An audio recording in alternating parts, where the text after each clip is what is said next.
Well, could you tell us about your experience with tap dancing, because I read about it. Yeah, it was, I had mentioned to Victor many months ago that tap is a kind of dance that I've always wanted to learn. And then a few months later, he discussed with Adi, and then they said, "Yaar, the title track that we are supposed to shoot on you, why don't you do the tap in that?" So I was kind of taken aback, and I said, "Okay, let me give it a shot."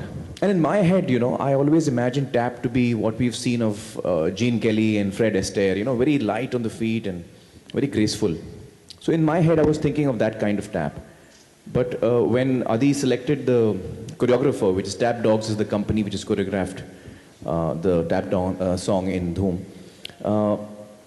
their style is completely different. It's a very modern style of tap. It's very grungy, very strong power. There's a lot of emphasis on power and speed. So I got a bit of a shock when I saw that as well. I was like, I wasn't expecting this. But it was fun. I kind of threw myself into it, and I was in Sydney for a month training with them. And they were really patient with me and helpful. I'm not a very good dancer, I have to admit. I think if Ritik would have done the song, it would have been much better. I think Shahid would have done a really great job. Prabhudeva or Govinda, these are the really good dancers. But you have a fine sense of rhythm, and rhythm is very important for tap dancing. Yeah. And how much time did it take for you to get the right rhythm?